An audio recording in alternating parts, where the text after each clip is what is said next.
Good afternoon and welcome to this new webinar hosted and created by the Research Foundation Flanders, better known as FWO.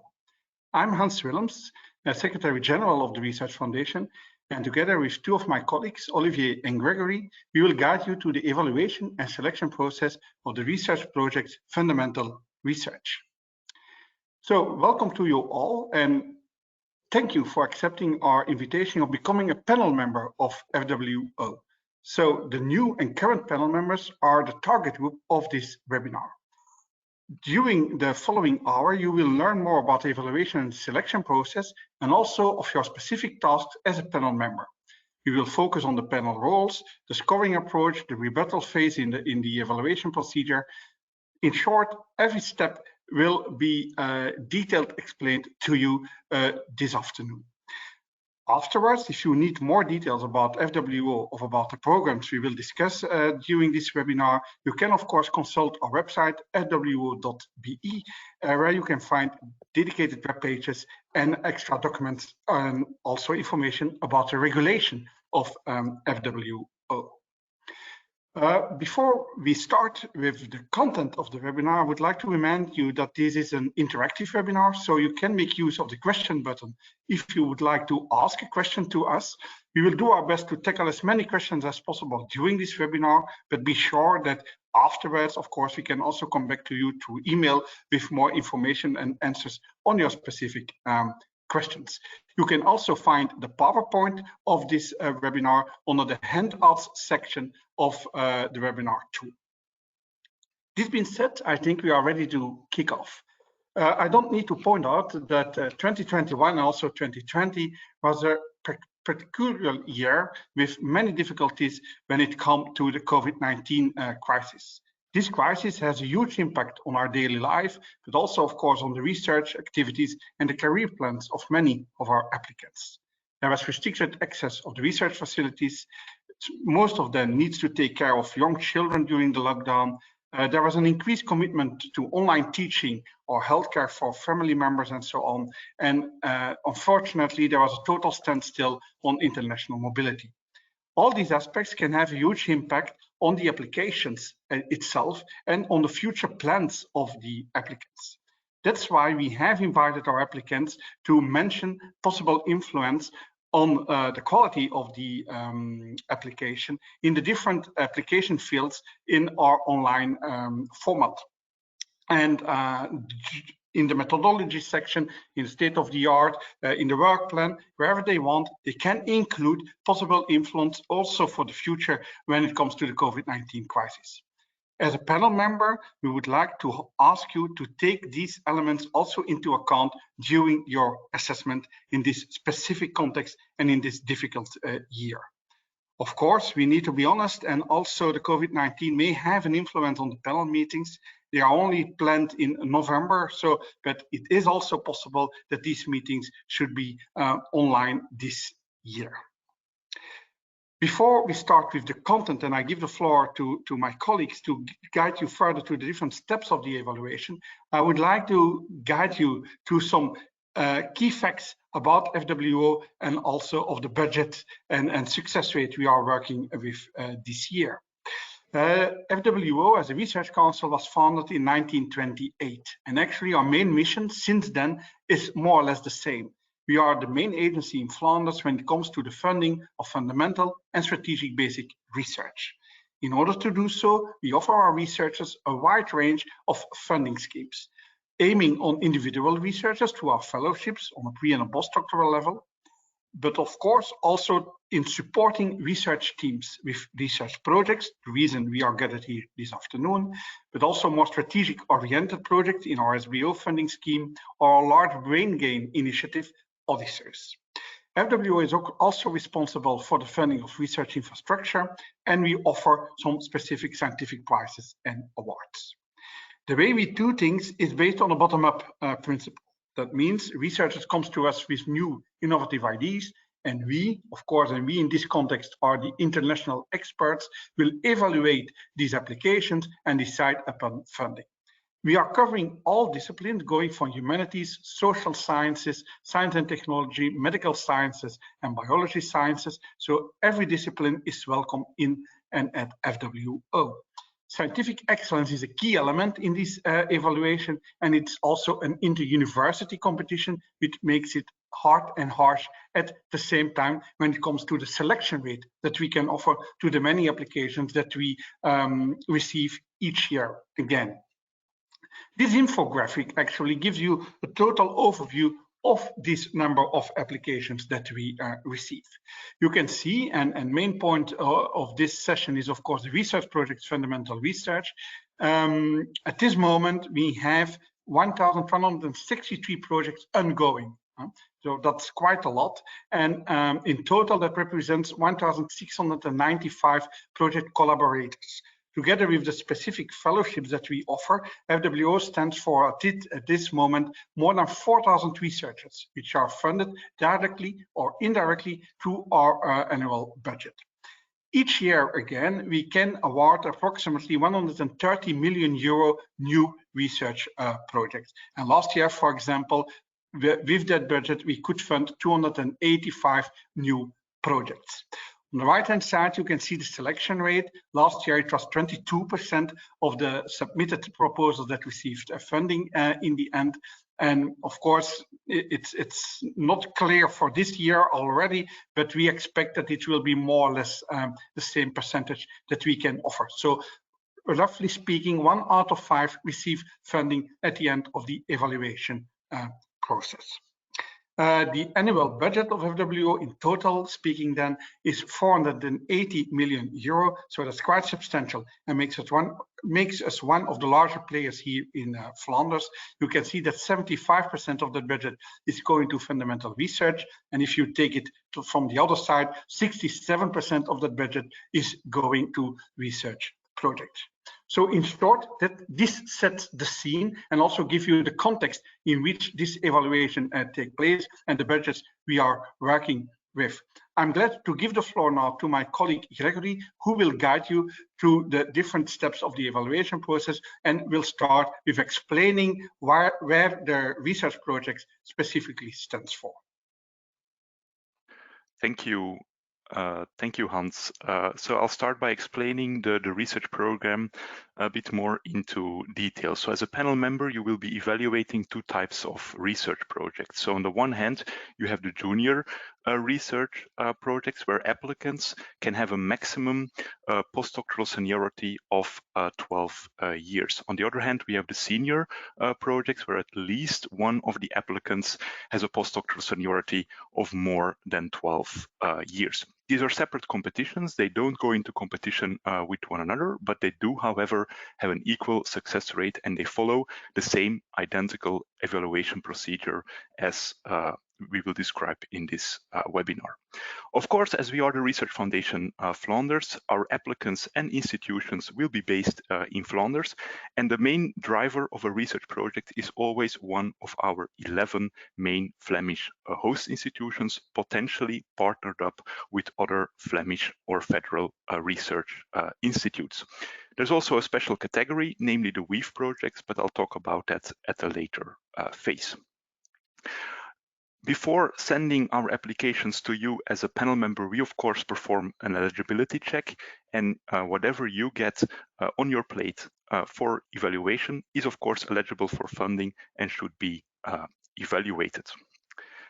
Projects typically have a duration of 4 years, but applicants can also request projects with a duration of 2 or 3 years. They can also be a continuation of a previous project. However, this is not a separate program. We do ask applicants to indicate in their applications how the new project builds upon a previous project.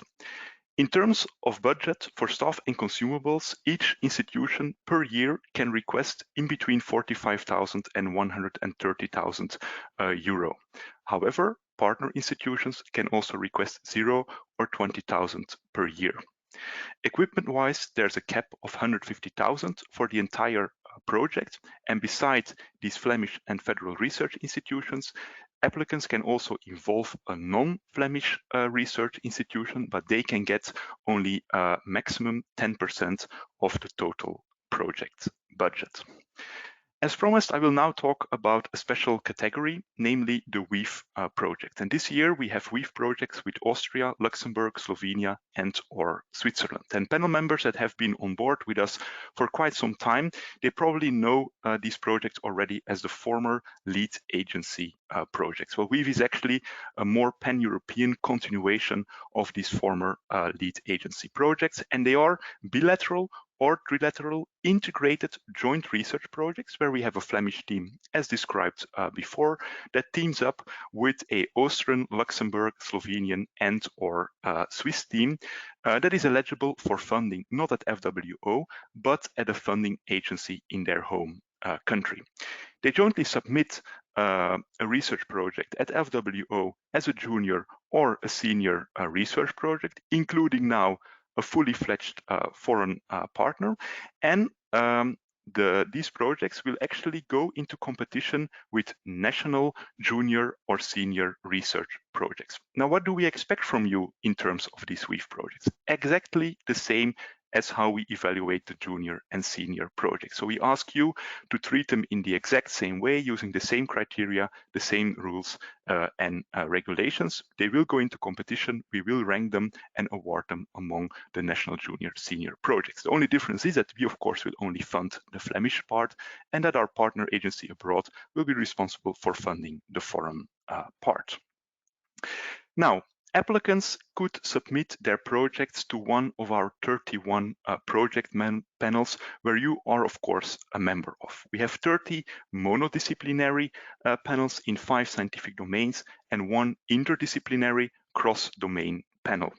These panels typically consist of 12 to 14 panel members, including the scientific chair, and the majority of the panel members has a non-Flemish affiliation. Each panel has 2 chairs, a scientific one, which is always a non-Flemish panel member, and an administrative chair, which is an FWO staff member. It's a responsibility of the applicant to pick the correct FWO research panel. And for that, they can make use of the panel scopes, which are advertised on our website, as well as a decision tree to determine whether a project is interdisciplinary or not. You as a panel have the right to reject applications if you consider them out of scope of your panel. However, please note that it should be properly motivated, full panel consensus is needed, and there can be absolutely no doubt that the panel, that the project does not fit into your project. Now that we know what you will be evaluating, my colleague Olivier will tell you more on the evaluation process itself. Yes, thank you, Gregory. So the evaluation process consists of 2 steps. Step 1 is a remote assessment by 2 external reviewers and 2 panel members, each making a report on the project application. Those 4 reports will thereafter go to the applicants, who are offered the opportunity to write a rebuttal. Now, this reaction is only for correction or clarification of certain points that have been raised by these reports, not to make a new defense of the application. Those 5 documents, the 4 reports and the rebuttal, will then in the end land with the panel rapporteur, who makes a synthesis about it. That is the starting point for step 2, the entire panel meeting.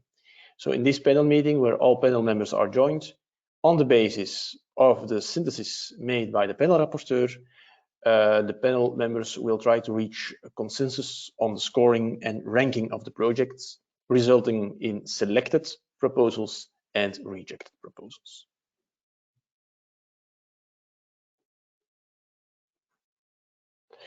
So for the evaluation, we have 2 parts that should be assessed.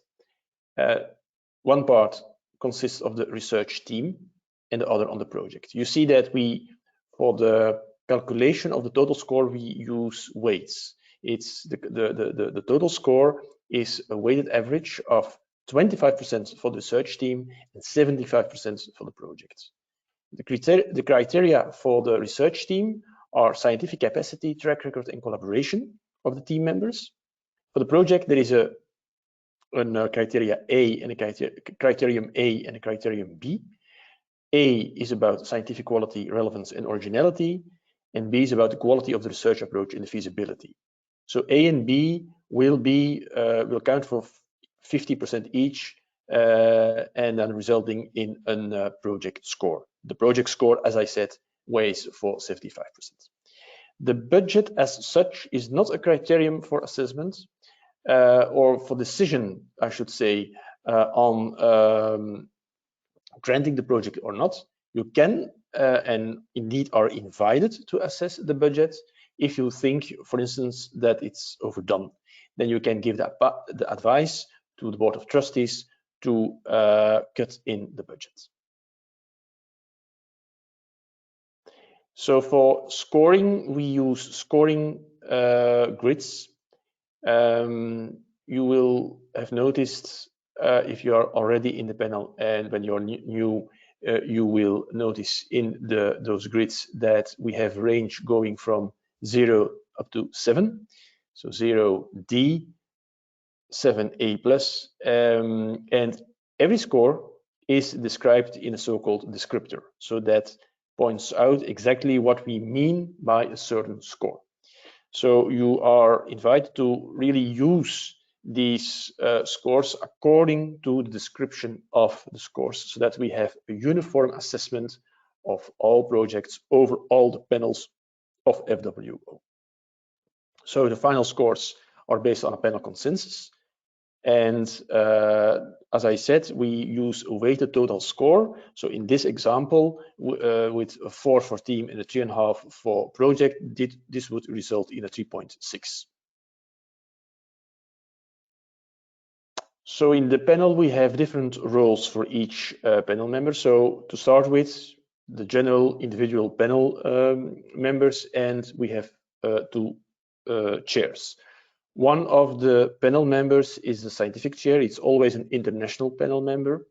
And on top of the panel members, there is an administrative chair, and that is a staff member of FWO.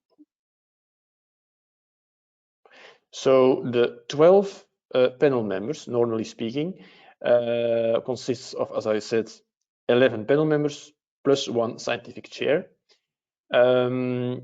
They will be asked to compose evaluation reports. As an internal evaluator, make basic reports using the template, and as I said, the scoring grid. And as a rapporteur, they should try to make a summary of the other reports and the rebuttal. I will come back to that later when we talk about the rapporteur. Another task of the panel members is to make feedback reports if they are a rapporteur, which is actually a revised rapporteur or synthesis report. Thirdly, we have also the review of reports on ongoing or recently finished projects, because indeed our researchers are requested to report on what they are doing or what they have done. So also those reviews are a task of the panel. But for that we have an online procedure. This procedure is not part of the meeting. The panel meeting in Brussels is done once a year, but of course, as already been pointed out, because of COVID, we have a special situation, and likely the panel will be done this year online. So then, as I said, there is this special role for the rapporteur. So a panel member that is asked to be a rapporteur for a project application should write a synthesis report and a feedback report for an application. So the synthesis report, as I said, is based on those individual reports of internal members and the external experts that will be used to start a discussion with. But of course, it's only for discussion. The conclusion will be made by the panel. The rapporteur should try to weigh the report's comments and scores by making the synthesis reports. Also confront these with the comments in the rebuttal by the applicants, very important. And of course, the rapporteur also can include his own opinion if he thinks he has sufficient competence to do this for that particular topic. On the basis of the comparison of opinions, the rapporteur will propose panel scores for team and project, resulting in weighted total score. And indeed, these scores can deviate from the median reporters' scores. So it's not just a mathematical calculation, but of course, in the panel, there can be discussion about deviating opinions, and also the rapporteur should be able to argue why he did deviate from the scores given by the other reporters. So to conclude, the rapporteur's synthesis report is not just a fifth report, but it is on the same footing as the other reports, but also going beyond them. It is, as it is pointed out in the word synthesis, indeed trying to concile different views and opinions. The feedback report is an adapted synthesis report after the panel discussion. And so apart from the elements that were already part of the synthesis report, you should also add specific comments that are made during the panel meeting, and it should indeed reflect the consensus opinion of the panel. Please do mention the rebuttal so that applicants are sure that you have made use of that rebuttal, because this is the opportunity for applicants also to have their say in the process.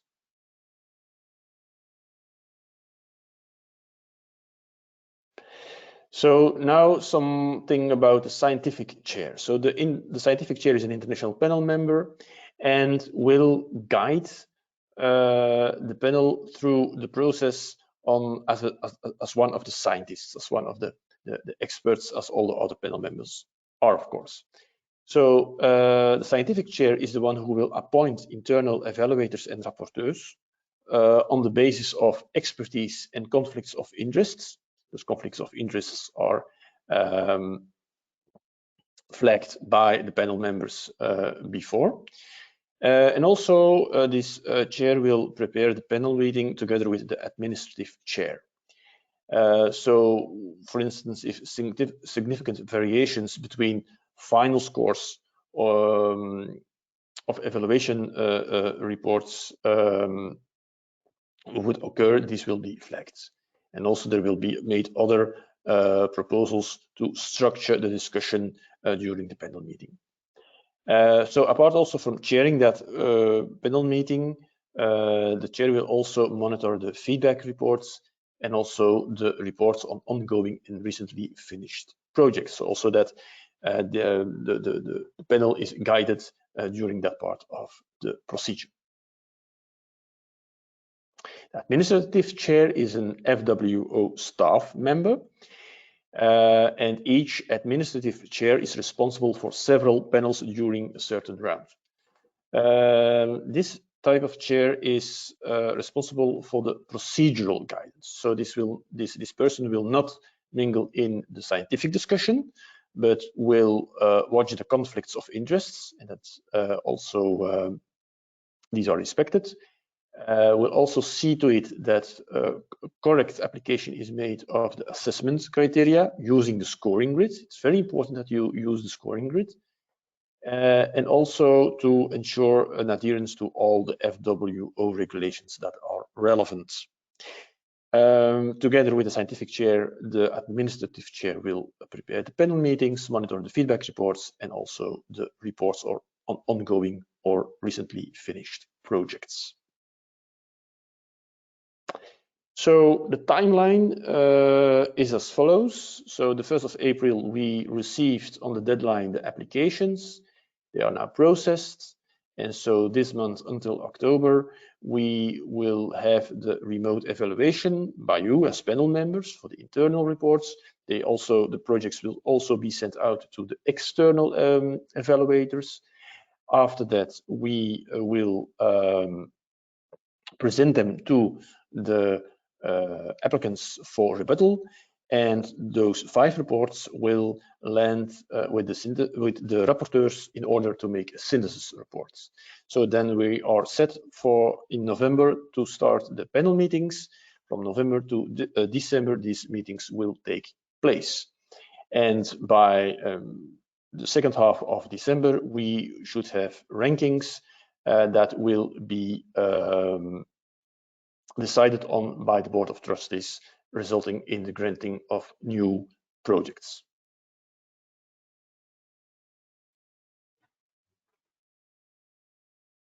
So thank you, Olivier and Gregory. This concludes the first part of our webinar. And before we start by a step-by-step detailed description of the different tasks that you have as a panel member, we would like to show you a short video clip created by our colleagues of the Royal Society about unconscious bias. Because of course, when we have a peer review evaluation, objectivity is a key element, and also we would like to avoid any bias within that evaluation process. So that's why we ask your attention for this short clip.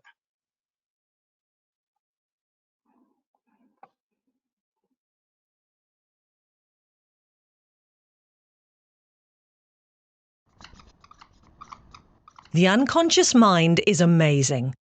It can process vastly more information than our conscious mind by using shortcuts based on our background, cultural environment, and personal experiences to make almost instantaneous decisions about everything around us.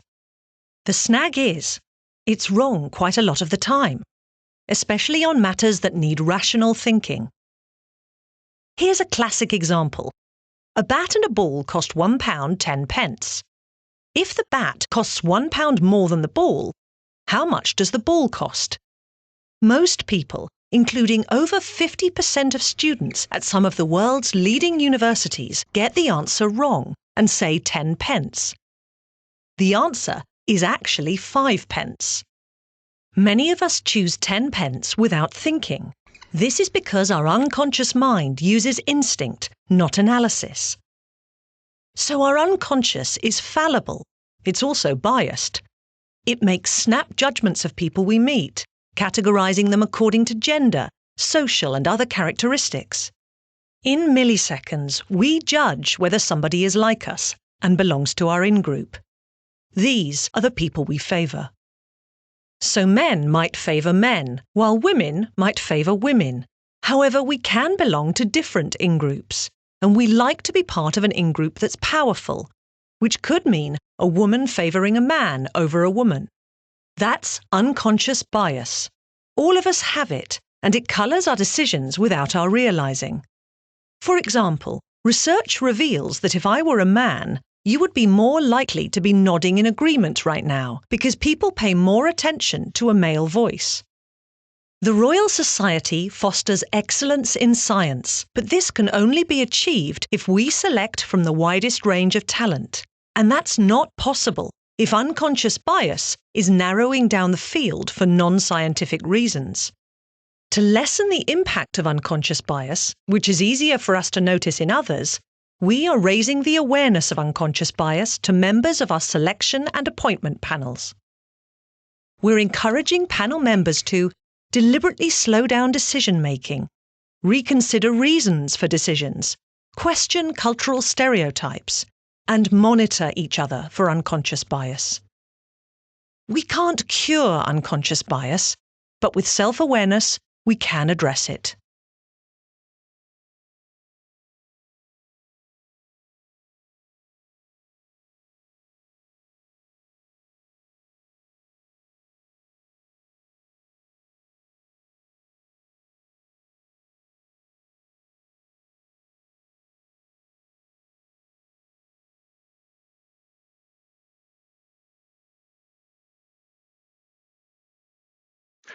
So in the next steps, we will go through the various steps you will take as a panel member, and we'll do that in chronological order. So the current slide actually shows the various steps you will take as a panel member, and we've divided them in 7 steps, going from preparation to remote evaluation and the panel meeting. Of course, all starts with accessing the e-portal and the proposals. This can be done via our homepage or the dedicated link you can see on this webpage. Once logged in with your credentials, you can find in the dashboard an important section called Panel Member, and that section is actually used to perform all your tasks as well as to get access to the applications. The first task you will be asked to perform is to complete your conflict of interest and your confidence rates for each application. For that, you will get an invitation which will direct you to the e-portal, and for each application, we will ask you to indicate a conflict of interest as well as your confidence rate going from 1 to 5. Some conflicts of interest will already be pre-filled, namely those where there is linked to your affiliation on an institutional level. Code of conduct in terms of conflict of interest is something we find very important. You are sitting in our panels as an independent researcher and, for example, not as a representative of a particular institution. Also, for example, when you get contacted by applicants, please always refer to the FWO for more information, but also notify us if such a thing occurs. Once we've got your conflicts of interest and your confidence rate, it's time for the next step.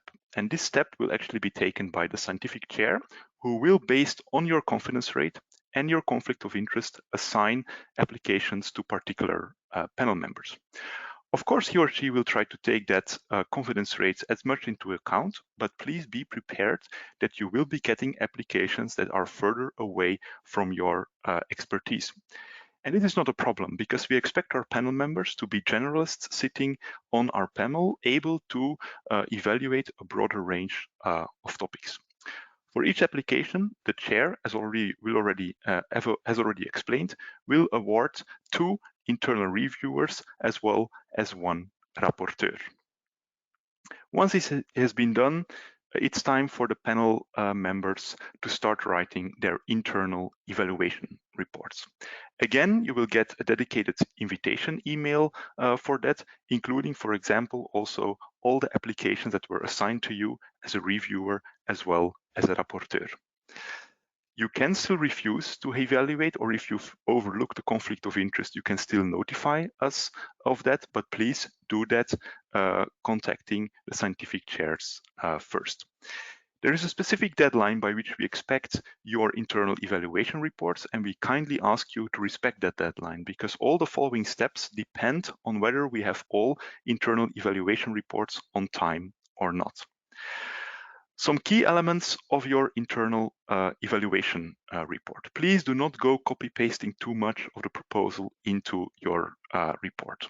The report is on adding value on the evaluation, but also at a later stage for the feedback. So please substantiate your scores that you gave, but including strengths as well as weaknesses. And as Olivier already pointed out a few times, keep the score grid in mind when you start scoring and writing your internal evaluation reports. On the next slide, you can actually see once more the score grid, including the scores as well as the descriptors. And as Olivier already explained, there's 1 score and motivation that needs to be given for the research team, while the project is subdivided into 2 sub-criteria, each having a corresponding score and motivation. Now, in parallel, we will also send out these applications for external evaluation, meaning that we will send them out internationally to on-topic experts in the field to write, independent from your internal evaluation reports, an external evaluation report. Now, we don't do that ourselves. We collaborate with Science Connect, which is a former European Science Foundation, and they will streamline that process for us. The end result will be that we have 4 independent parallel reviews, 2 coming from you as a panel member and 2 coming from external evaluators, external meaning not belonging to the panel. Please note, however, that these external evaluators, they will make use of the same criteria, the same scoring grid as you are using as a panel. Now, at this point, we have 4 independent reviews. And once this is achieved, we go back to the applicant for a rebuttal. So in the rebuttal phase, the applicant is able to actually respond to the comments made by the 4 reviewers. Please note that we will anonymize your reviewers. We will not communicate any score, so we will only communicate the full text that you wrote as a motivation for each of the sub-criteria. The rebuttal is meant for the applicant to respond on factual errors and potential misunderstandings in the reviews. And for that, he or she has maximum 3 pages. Please note that the rebuttal is not meant to bring in new arguments, to elaborate further on the proposal. And if this is the case, as a synthesis, as a rapporteur writing your synthesis report, you should not take these new extra elements into account. So at this point, we have 4 independent reviews. We have a rebuttal, so it's time to move back to the panel. Isn't it, Olivier? Yeah, maybe before we do so, Gregory, we received 2 questions of our viewers that I would like to take into this context. So first the first question is: do the applicants get all 4 reviews or only a sort of a summary? They get all 4 reviews, so all the text you write in your internal evaluation report, as well as the text written by the external reviews, is fully sent. There's no summary made. It's what you provide us is what is being sent to the applicant, but we do of course not mention your name, nor do we mention the scores. Thank you. And then second question, is there a possibility to contact external evaluators during the project panel in November to ask for additional feedback on their assessment? Well, that's not the case. So we trust our panel that they can take care of this themselves, so that they're just external input for the panel, but it's not a possibility to contact them. And this would also be rather impossible because they come from all over the world, from various places, different time zones. So, but we don't allow that. So it's up to the rapporteur to make sense of these 4 reports and present that to the panel.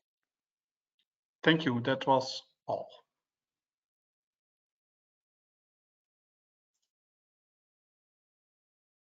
So then now I should continue with step 5, and this is on the synthesis reports. Remember those reports made by the rapporteurs. So you will, as a rapporteur, receive 4 reports, 2 internal, 2 external reports, with comments and scores on team and projects as already explained. And these should be synthesized together with the rebuttal taken into account in a synthesis report, again with team as 1 score and project the result of 2 sub-scores. And so with the weighting of 25 for the team and 75 for the project. In this case, for instance, that would end up in 3.6. So not only we ask you to take into account the rebuttal, but also to submit the synthesis reports by the deadline, because these reports are crucial to have a good panel meeting and a good preparation of it.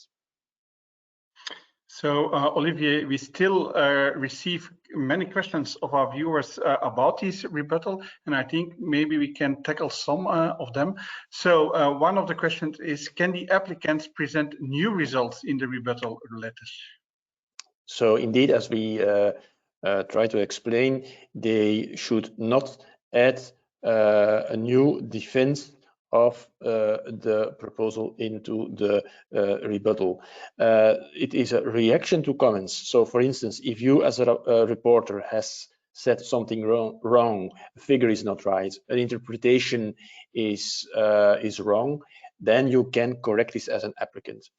Indeed, when it is about very small details, so by the way, we already proved this point in the meantime with another paper on that or that topic, we cannot avoid it, but it is as a principle not for the applicant to insert new information. We also say that to the applicants.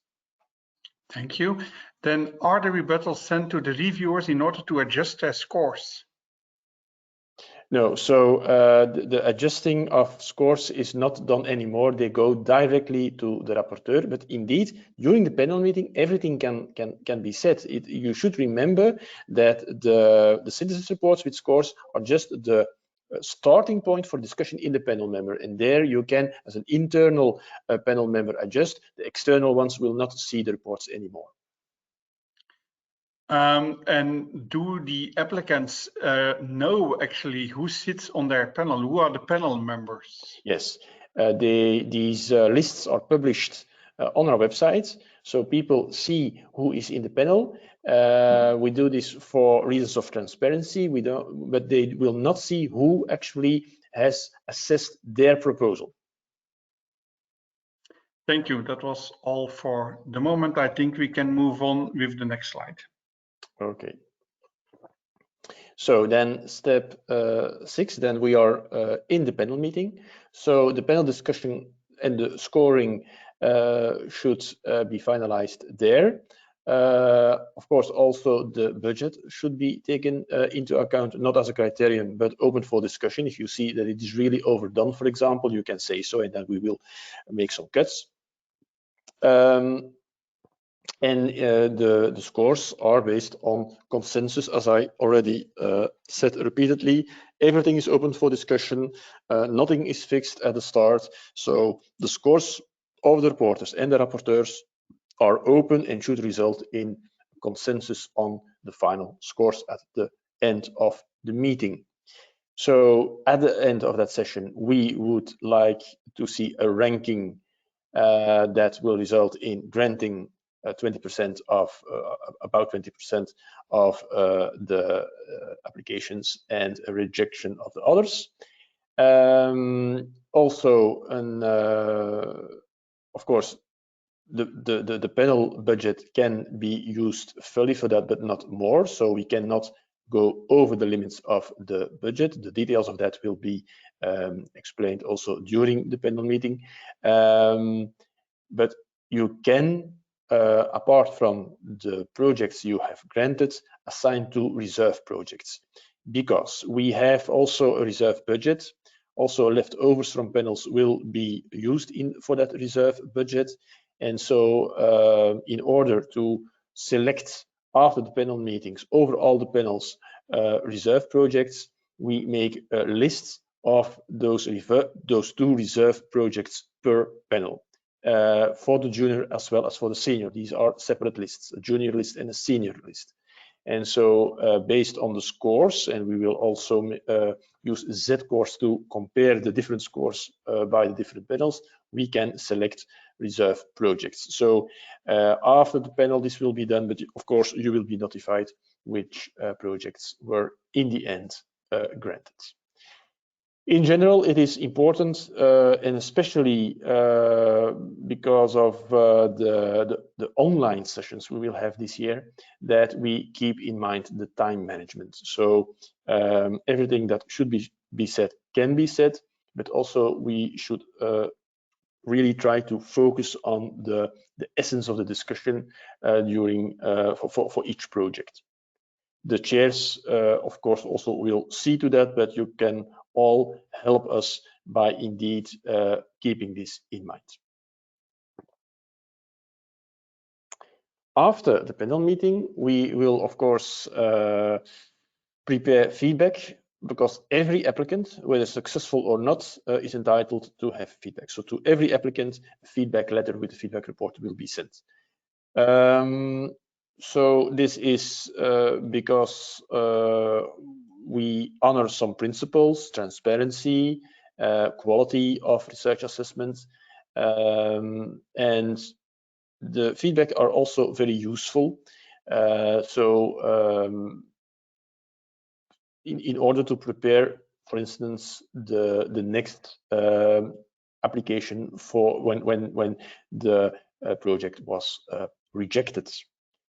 So please do add value with good, sound comments that are made in the reports during the panel, things you think about yourself. and avoid copy-paste of data from the application.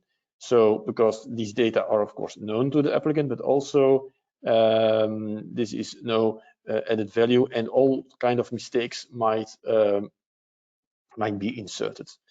So it is also important that the applicant learns why the project was granted or rejected.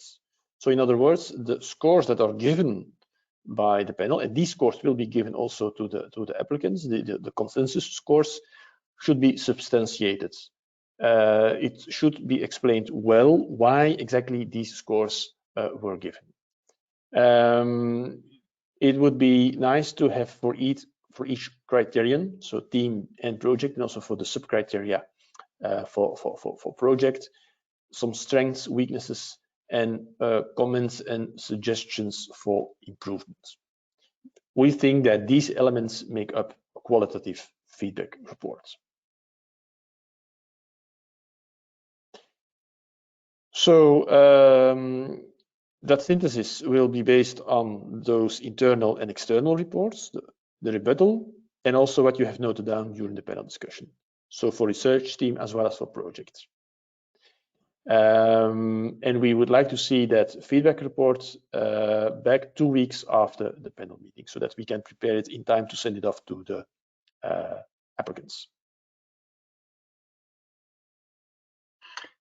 Thank you, Olivier. Before we conclude, maybe one more question. I would like to notice to our viewers that we have received some additional questions that we did not tackle during this webinar, but be sure these are more technical and really specific questions. We will come back to that through email to you with the answers on these questions. But to conclude, we had one question about the feedback, Olivier.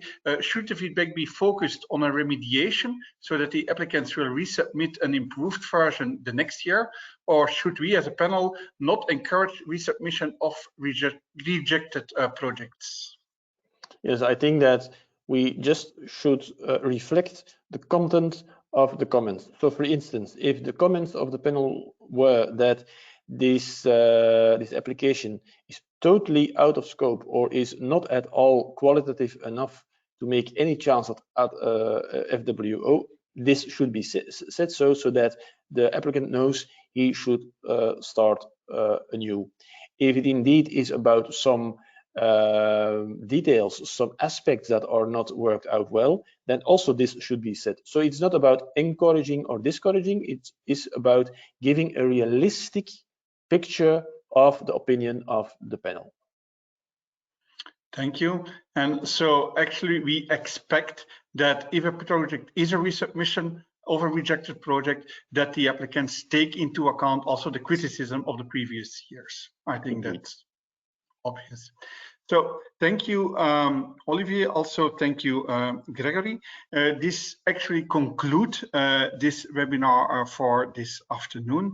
If you still have further questions, you can find on our website additional information about the projects, the regulation, the regulations, about the specific elements of the evaluation and selection process within FWO. Of course, also in the PowerPoint, you will find the email addresses of our collaborators who you can contact with additional questions.